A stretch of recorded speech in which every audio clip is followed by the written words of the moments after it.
masamawa o te le'ingua I wa'aia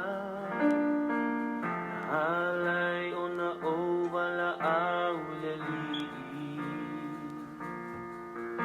e ui wana o se taimi Yesu talia lau te talo fa mole mole o mana umia oe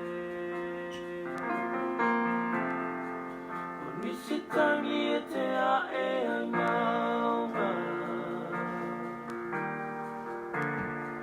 o nisi taimi e som le vasa o nisi taimi e te ui le toa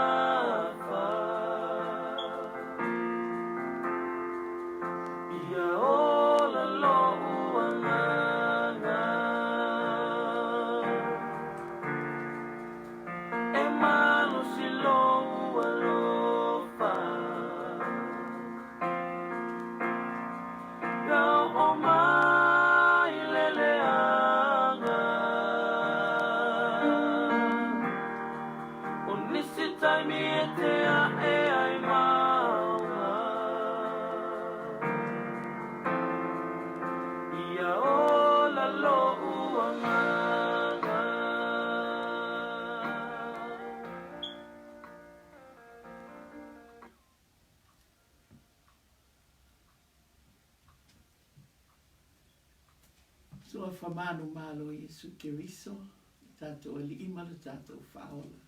Ia e whatalo whātua e whoili nei tū nao le fiafa. Si o tātou ai ngā lotu.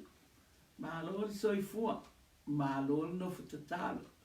Mālo whoile onu sa ili nei vai taimi o tātou iai. Whaisina umeli taimi o tātou le whiwa aiai. Isi e whoile mawhtanga. Ai tai tonu le loto. Lo manuia o tau le lofa male anga le leio le tua. Whaftai le tua e lana tau singa malana whamalo longa I ate uto. Whaftai mea umalaba o le vi inga e fōi I le tua. Whelapa mea tātou te iai o whea mea tātou te tāpua iai. Te tono manu o le tua, te tono o tātou whale o whelapa le mea iai. Te tono sa ili mai a le tua tangata e tāpua I ate ia. Le nganga ma le whamao ni whaftai foi taimi o tātou maftanga te tālo pe ona I e sifunu nua le au ma sifunu nua le pō o le vi inga e fōi I ate I e mea umalapa. La ia se taimi e mana au mia ai le te tālo whatasi o tangata whale kale sia. Iei taimi tātou te nonofo ai tātou le mea lilo I te tono tātou whale lou lava taimi wa tofa ina e oe te sa ili e tuai I le tua.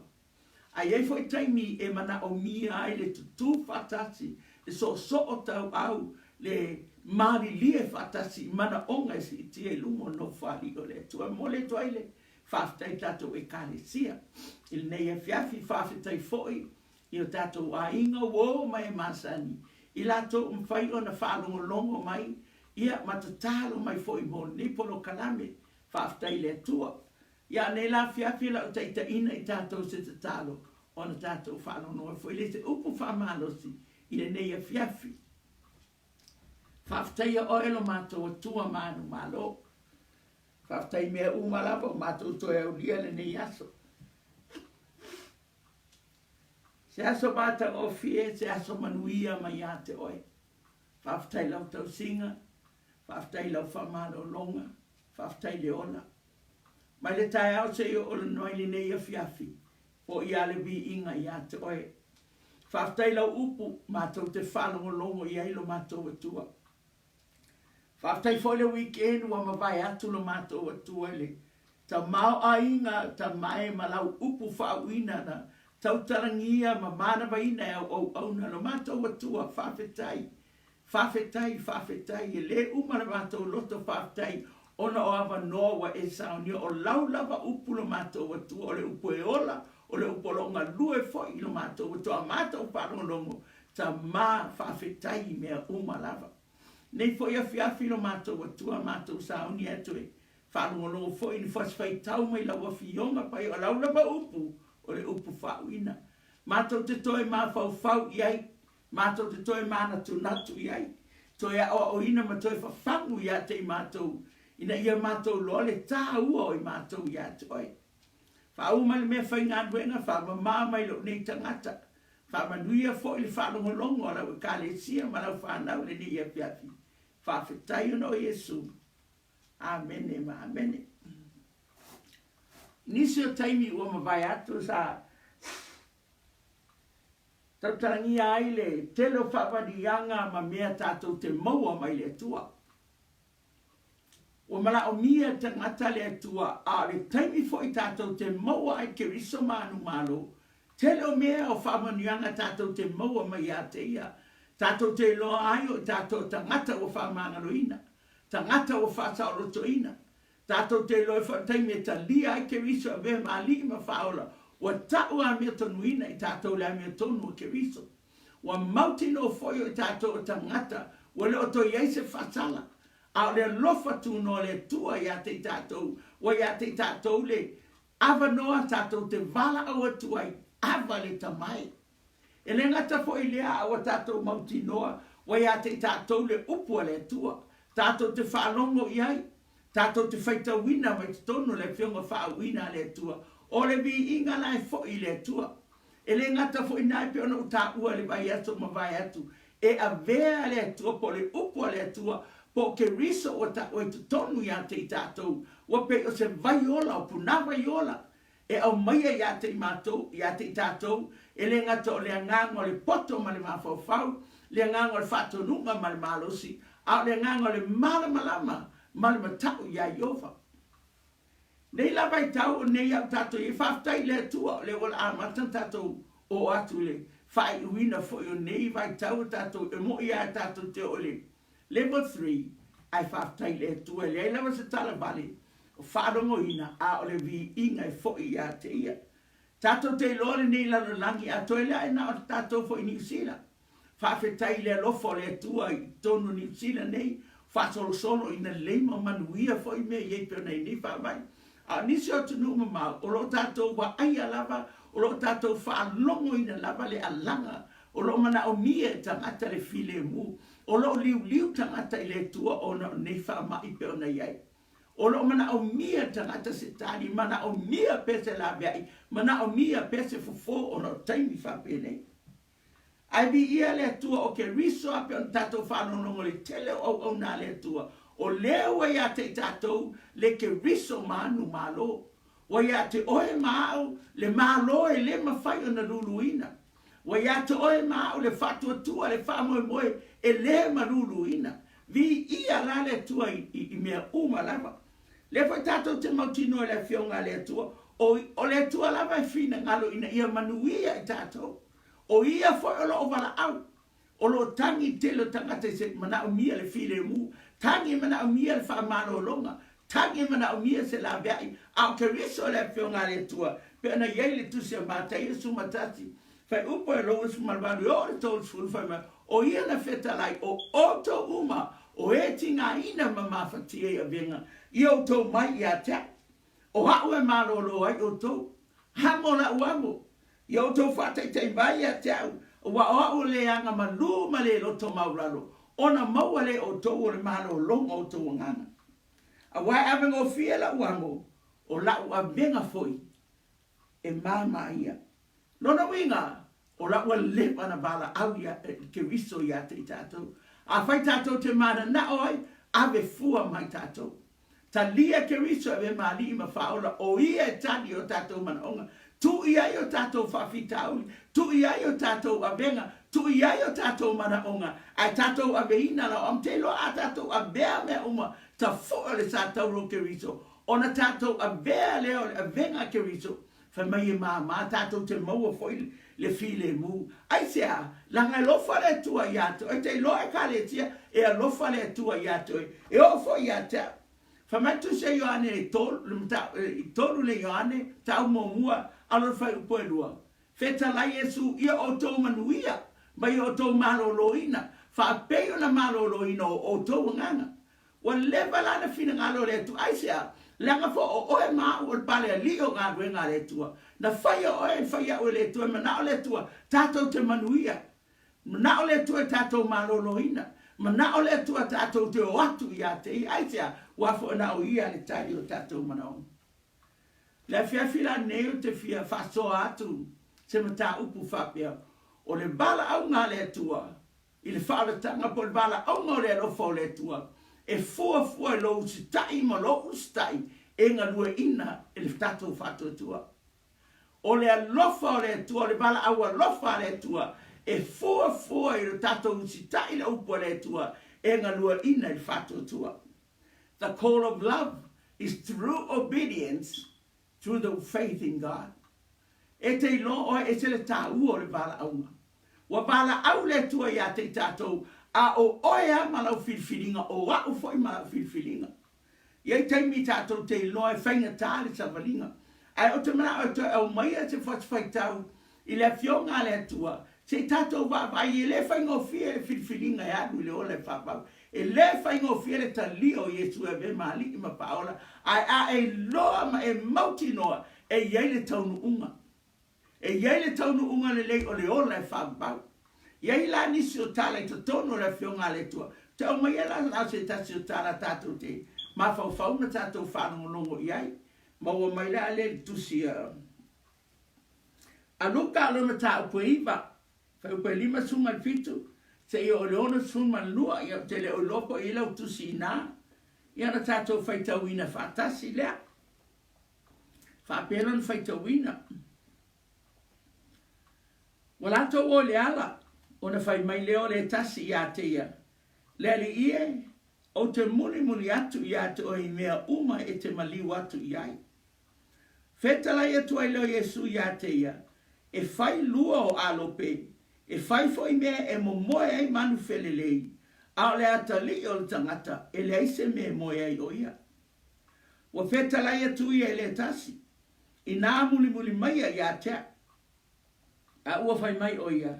Le li e tu mai ia te au se o wale mo i tanu i lo tama ua fetala ia tu Yesu ia te ia tu upe ia e ua oti e tanu i o la tau tangata oti a o oi e te alu matala ia tu le malo le tua o fai mai foi le tasi le li e se o te fia mulmuli atu ia te oi a ia tu mai ia te au se o mo i fa ma vai lo wa inga Wa fetala yatu Yesu ya te o le tangolo na 5 e le suoto sina ma tepa itua e le te tauia e le malo le tua. O le bala au ngā le tua e fua e lo usta i le upo le tua e ngā lua ina i lo whato tua. Leo tato whanungo longo i e se tasio para ka lafa po o paswai tau ma le fionga le tua. Te o tātou mawhau ini mea e mawhai ona whai malape pe whalawe lawe lau whilwhilinga o lo muli lea di i whaola. E whai ngofia le bala aua ke riso i o tō o mai o tō o mawhatia o tinga ina venga. Te leilo foi po le asa me o mawhatia e lo mawhau le ni vai ato. O le asa me o i tinga hai, o le asa me o whano no hai, e bala au pe ke riso ia toe ai wa tato fai tau ia la pionga le toe e ia mea e ia lape e ia me fala ve lave ngofie i lo talio le finangalo le tua polo usita io le upo le tua le na tato baba ai falo mo mua ia i le tangata le fa mai na watu la to le ala ai fa mai tangata le li yo te mulmuli atu ia to e mea uma te maliwa te ai ai fetala Yesu e fai luo alope e fai me mo moe i manu felelei a le atali o tangata e le aise me moe ai o ia o le ala wingo le whamatalanga e te ilo o le muli po le tali o Yesu po lo muli a Keriso o iei whainga tā ma whapitauri wha mai Keriso tali Keriso le tangata le wha mai e fai me mo moe ai a manu felelei e fai me mo mo ia lua alope e fai me mo mo i manfele ala tali o tangata e le te me mo ia se si fa punga e le lo le tangata le me la afa ia le wa mana o ia wai e le bala au Yesu o lana lava filifilinga na fa mai Yesu le ali ye o la umuli atu ya toi lona winga ai o manatu fetala ile ali fa o la fa pe e fai luo a lope fai me mo moi man feli ai o fe o mafo fau le ali fa o la se ma I mau pe ana I lo tau le mele tau tala mai ai mai mau pe ana I lo le winga le fa mtalanga e fia muli ai ma I mau pe ana I lo tangata le o le awala le o te uli ia ngai kale baria o le awala o le tinga o le awala o le matanga ai sea langa fo le awala I kale baria e le fai ngofie e amo le sa tau le tofa mai tangata fia muli mai e tau hamo no na sa tau me mo mo awa ne toji stai o ia te ia ai amo no na sa tau le ala o fetela Yesu e fai luo a lope fai me mo mai man fela tani o tangata le se me mo ia lona winga o le mele aru ia o le anga I tinga ia anga I kale varia e amo le sa tau e fita e le ma fai e le ala o sila fia le li faula e matuale loa tangata le mele fai mai ai langa o le aru lunga o le anga I kale varia o le ato le poponga e te ilo e fa penali te lo tangata I te mi tato te ofo I le mele tua a te mana e tau ia to no fo le lalo mai mapa o pau le tofa mai ai mana e fa tau se fale no fo lalo pe lava tupe fa tau ai me fa wali fale na fo fa tanga no fo lalo a mena te alo lo I luma alu tua sau le ali fa malolo te lo o tinga ia e malolo ai alu fo le loto te le mea loto e malolo ai te langa te lo o le alu le tua e fainata le anga le na feta la Yesu mai e amo lo sa tau e iei tangata e fai mai ato oi e iei a inga ma uoi fai me ato o ai poto e to e balea o tala fa pena te mana tau i ato oi a moni ma o e mana ma lama fina ngalo le tua ma le upo le tua ona e usi sitai le upo le tua la alfa tua ona e lo le e te va ai manuia o le tua tangata lona luana ina bala awe Yesu fa mai muli mai o ia te mai le te lola na tala mai le ali ie te muli atu ia te oi ai tu mai o bua o so wale e tanu lo tama tani Yesu tu pe ia ye o te tanu yo la tu tangata oti a o oe e te alu mai tala ia tu le malo le tua la ema fa uma ua I lo le tangata lea o le ua pala au ke riso ia te ia le fala blavi o lai tau fia I mea o le tūla fono wafo o lai malama o tangata I malama tūla fono e iai ona tiu te fai e iai ana me fai o lai ta tau ona le te ulun tama a ua vea la mea ia o te tonu ai pe wati ia e ia se pai te tonu le bala au ngā le tua le barrier between him and the Lord al mele fetala ia le tua e loe tangata lea o te riso le fatau ungo tūla fono e te loe o tūla fono e le a vero te meo te pai le bala tangata langa o ke riso na fio mai o tūla e ia le ngā tūla fono e tai tato ia ke riso a o ke riso o le ato tonga o le tūla fono o ke riso foi na fetala o te le sau e fale a ngā tūla fono aina o sau e fatau nu le tūla fono ana I lola tangata le ubala au ke riso mana I lo o ke riso le ato toanga o mea uma o le ke riso leo e tautia e te le atu lungo le tula fono se manu o wha longo loa usi tai loa ma sau lo e talia le bala au le tua vai lola ua bala au le tua sa tau no sta ai fa me tu mai tu walo e tanu o ngolo ta mama lo tina ona o sau wai lea e ma faina bea me te mana o iai ma tula fono ma me fa pena tari tonuma e o foi e le ngata fa tula fono a o meu cultures traditions tato yo nei foi tato Samoa iai me o foi tangata a la tu foi tale e tu fa tanga fa mai e ese e fa mai ia la ngalo lotu ane o lotu anina a mata nei tato matua fa fena to liu o lotu anina a mata mai o moe mai nei matua e sa a o le lotu anina a mata mai la to e foi so uso e taia i no shoya te matua la nei foi tala a be fena to e atu le lotu O le lotu ane na mato le toi ina i o le nuu, mato nuu. Ia la foa o te tonu o fai whatai mato mai mai te loa. O mea ia o whainga tāi tangata o na hanu wai le tua a. A le mea le whai mai Iesu tangata lea. Tū tangata oti, e te o la tū tangata oti. Whai mai tū tangata o le la tonga tā whai oina o mea o le tino. E fia i mea o le tino. E wha mua le tino. A e anu oe, tā lai le malo le tua. E te ilo le bala au ngā le tua. Ia e loa o le usita. E whai lunga o le usita. Everything depends on your obedience to God through faith. E te usita i mo mua e te taria mo mua le bala au ngā. Ona e laa le whātua tua. Nai tele mena e tono le fionga le tua. Nai tā uai. Mana tua fo ile no tā ua le baso le na te ene le finge. Samaria. Le fa finge le fa mai. Oh.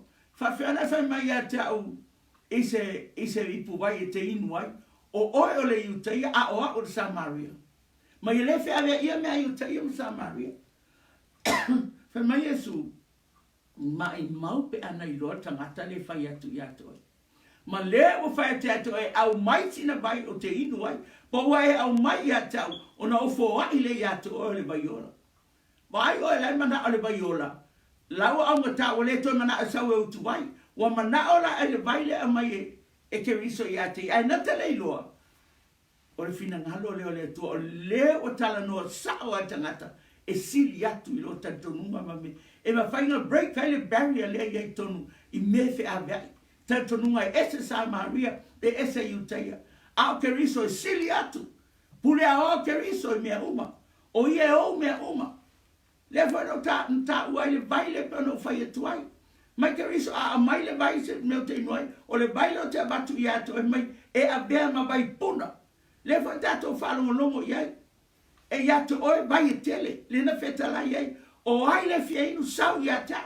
Whato tua i ata. O na bea le to tonu i ata ia. O vai tafe le tato. Tala noa e vai aso lea. Vai tafe puna mai to tonu i ata ia. Puna mai le poto. Puna mai le ola. Puna mai le malama o le tua puna mai fato nunga o le maloti. Mea uma aisea e mawhai o na manui a ele stangata. Whape na ala tūlanga e te loi. Ke riso Yesu e sili mea uma. E leise me ta fia i o le bala au ngā le tua.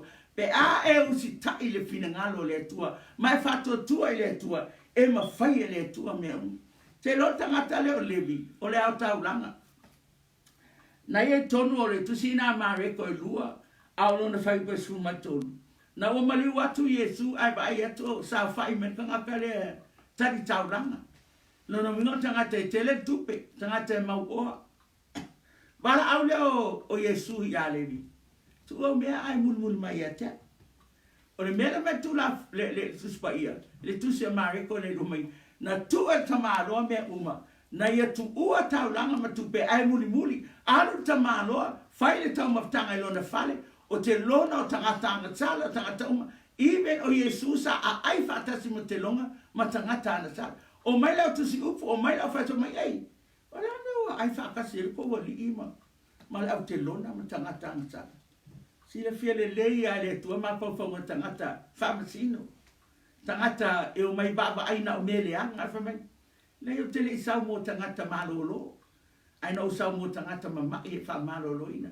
Tele isau e bala au ye a mea tonu. A oe hanga sala. Ye tau a mea tonu ina i lato. A ole mea no tamana tau ye to e na whaalongo lo levi. Usitai.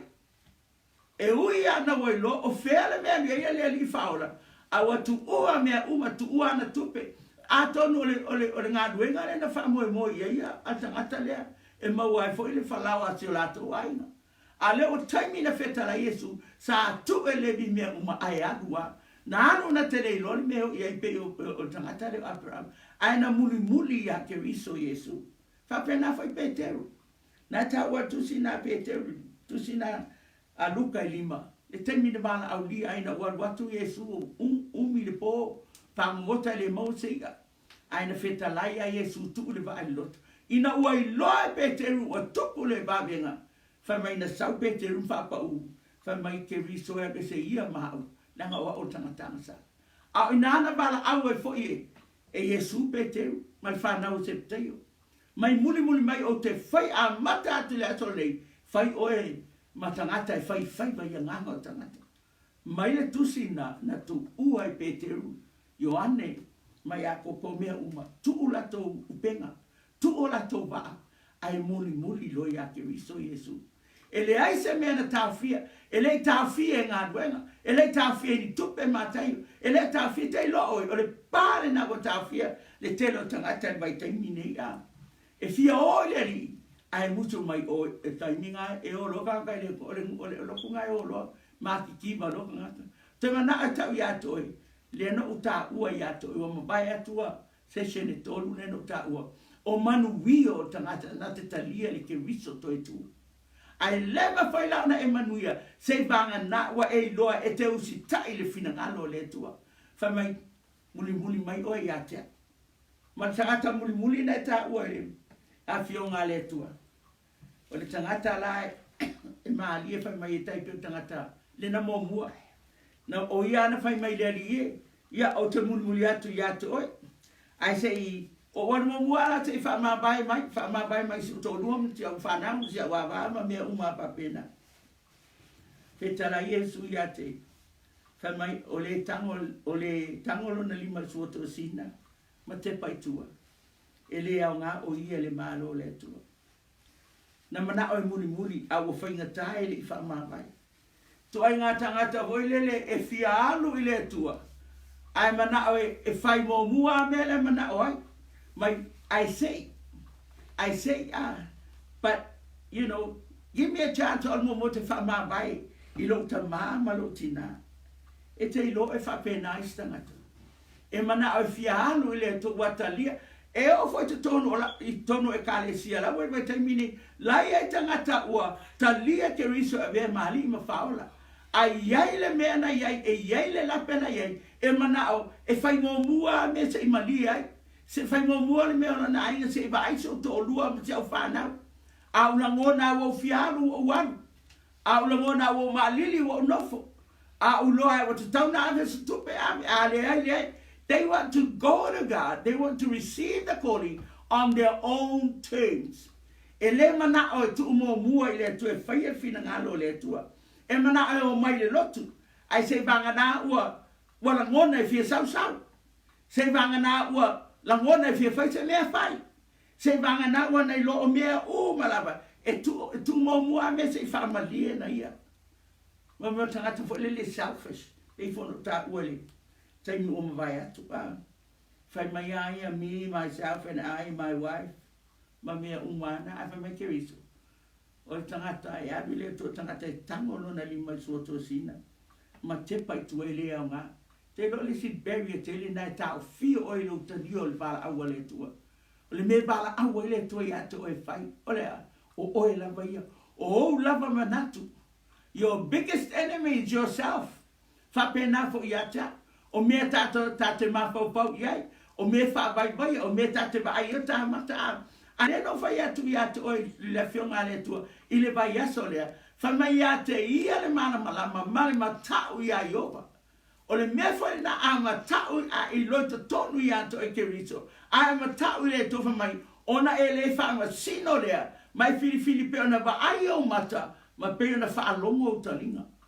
Nang ole lape fo ya nai fai tai stanga te talia le bala mano lo fai ai se na fo ile ma fo ma fa lo mo sala le ba ai fo ringo le ala tu lo tu le wale pati ai wale o mai ai ona fa vai ai le ai pe al melo no lu ia tu se na wa to ton a fai na e usi tai fina ngalo le tua a fai wa e talia le bala a wale tua wa ya te oi Keriso e a bea ole se pona vai ei, e pupuna alo fie aia, aisea, langa e te le atu Keriso te tonu i atoe. Whamaila atu spaia wa sili Keriso lo te tonu i atoe, i lo le ali o le nei lalang. O lo na winga o mea uma o Keriso fo ile na whetelai mai, o le fasili i atau nai mo mua tusia, Samuel o lua no whaupa tos furu.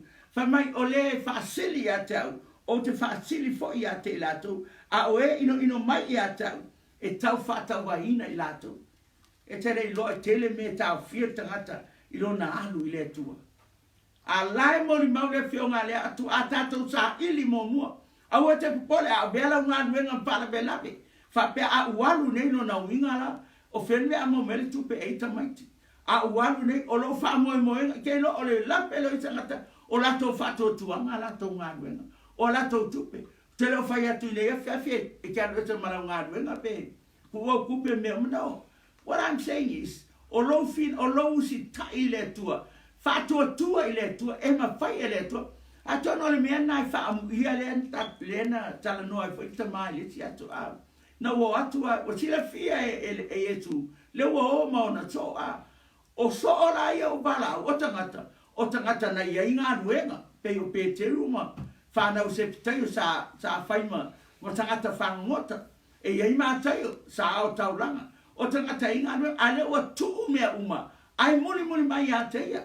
A tono le mele na sa fa e lo Yesu lungo le maunga ona na fa amu ia mo mua ana fa ifa mai amu ia e matitiba fale nganga amu ia e matitiba fale nganga a wifi mo la to le malo le tua i se si fa punga o le o lo le Yesu o le fa to o le laiti o le pepe o la fale nganga o le o popole fa pe ilo no winga o le o tato mulmuli ne ya ke viso o le aise me mo ai ele so na te me no foi le aise fa nu ele aise pale a fa fe ne la tato la mulmuli to ale aise me ale fa me ke viso vai o le to mati tiba na fa le tino mati tiba fa le nganga to te oli ai langa o le to tau i le lang e te le atu le tau i le fa tali mai ate o to i mea uma la va te mana fo ne ia pia e tu ina tu ia te tato vai oi o le fina ngalo le tu e te le mativa le fina ngalo le tu o le tangata e anu le li e maua mea uma pe le meno fetu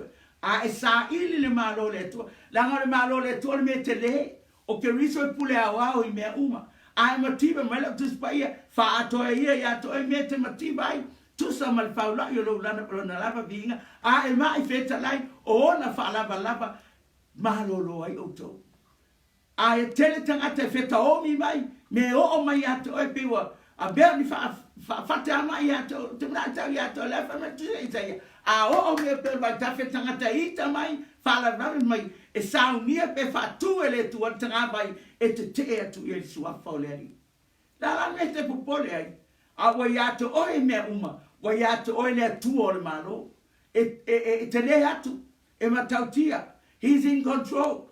O le afa me te mapatia ai mai popole vale ai mai fefe ni nei vai tau tato i fa mai te mana e tau ia to e fia lo loto le ali e a mai la vai le to ia to ta lia le bala aunga le no fai to la e bala au le to ia to au e fa no e fa ma fan fa nei no mai o to umo e mapatia wa tinga ai nei e o mai ia tau o au e malo lo ai o to vai ona foi le fionga le to le lukana tuma patanga ina mana osto ina o fai nga ai fai tu lo ina o no tala umata ngata mai ai le tausa maanga ni o te tala i le talia tanga to mai fa mau uma tala ai o le tausa maanga le to fa malo i o la mangala e au mai tangata mama tangata uma mai ai o tu la ai le tangata fa mai e la to na va no ate fa na le bala uma ai fa mai o fa le blavi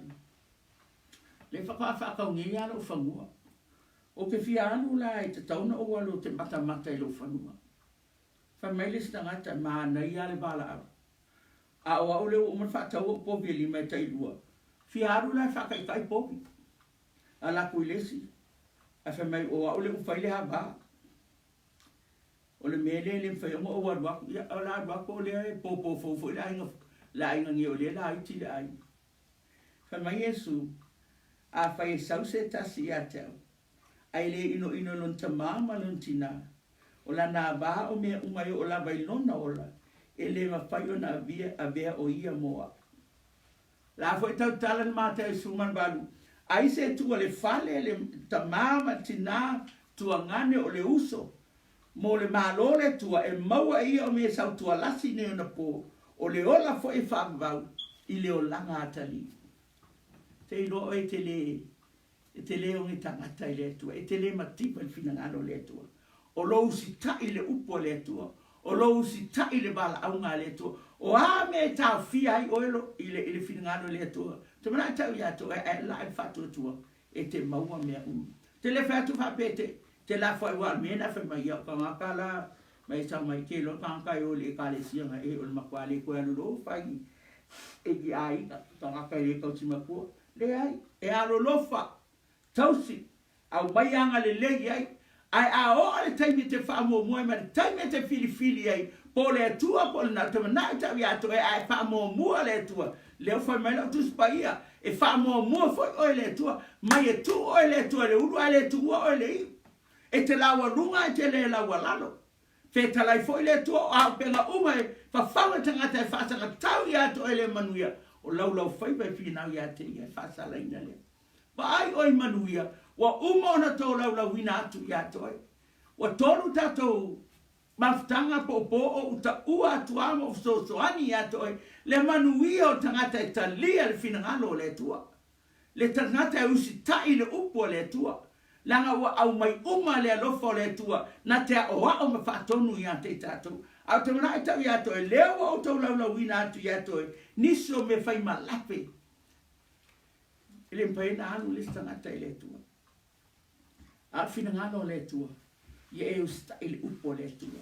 Ma na o le tua e te ola i so langa fau. Li liu wha ngalo le o langa tuai. Li liu so langa fau. Ta lia o i so langa fau e te ola whatua tua ai le tua.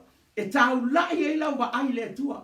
E te lewa wa ai e o le sos mai i o sos o lau ngā nuenga. O le sos o tupe o lo whale o mea uma. Pe ano whate tua. Our source is God. O le puna mea uma mai le tua. La ngā metus pa ia e mai le tua fo e mai le tua o mea le lei. O mea alofa ato to ona le lei. E au mai le mai nunga le ta mao mana mana. Leo ia te isi na liwi titi fo te pa me pa le tuma. So o ia o le puna o mea uma. O mea o foi mo tatou maua. Resources wo wha penga ina i tatou. A iai ala taimi e i uai mea uma ia te tatou ia i loa. E kale sia le whiawhinei. O le tua e o mea uma. O le tatou te ati na ele fina ngalo le tua. O a mea uma tatou te whaia. Te mana e tau ia to e. A e alu le tua. Ta mau hainga o le tua lai le sa tau roke viso. E te lewa tiva. Te leo nge mea aisea. Fina ngalo le tua e te manuia. Pehe ano tau atu tu sino whaita ina mōmua. Wheta lai ia e manuia. Ia e maloloina. Pe o manuia o lo nganga. Te upuna mo i tatou le nei a fina ano toi whamanatu ai. So e to ai to tonu ni vai tau to tonu ia to. O a mena tau fia oi no ta lio le bala au ngā le tua.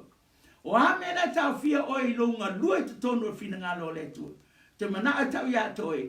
A wane i se mea ma pāpapuni o manui o le tua ia to e. A whai wa poe fiu e bala au e le tani mai. Wai fiu e bala au e sa ili le tua e te le ola ngona. To tonu ia to te mana a tau ia to e.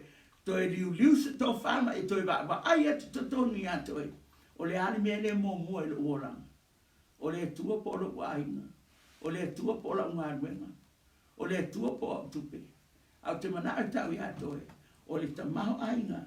Ma so si o le fina ngalo le tua. E ta maua e ta fu o le sa tauro ke wisa. Whamanuia le tua mo lau whaafonga le neia fiafi. Whamanuia le tua tato e ka le sia. Te lo taimi o lo tau longo ale upo le tua. A le tatalo. Aua nei foi fua le upo le tua. Ai usi tai le bala au ngā le tua. Ai whalonga le upo le tua ma e whaia. Whabai ai lo o langa. E ati na e ai oi whina ngāno le tua. Te mana e tau ia to e. La ai le whatua tua. Tau la i la vai a ke riso Yesu. O ia na te whatau nuina. Ma whatua te ina lo tatu whatua. To omne le tua mo tatu le nei a fia. Ona Yesu. Amen. Whaftailu mātou ta maa. Whaaftai no mātou o tua i mea uma. Whaaftai foi lau upu pio na mātou whanau nongo i ele nei a fiafi. E tua no mātou o tua te tālo e te whamana malama atili. Te whakupula atili lo mātou o tua i lau whanau le nei a fiafi. Mātou i ele vai tau le nei ma tā pena pena ai mātou i atoi. Sao niuni ai o mātou tangata walata lata lau toi fio mai. Ta maa ia mātou lona whamau mua oi mea uma. A bea oe maulu mataitai, a bea oe maali. A bea oe maali o mātou oranga. A bea oe maali o mātou ainga. A bea oe mali I to tonu mato e ka le te. You are Lord. Ele na oe o le atua. A o oe le mato wali. Le tamai wha manuia I lau whanau. Ile nei a fiafi. Wha mangalo fo ile mea whainga anuenga. Mangalo le au au ne se upu a tau tala I le tusa manau pina. A ia fo I ato oe le vi inga tamai. Nei maso umalama no Yesu. Amen.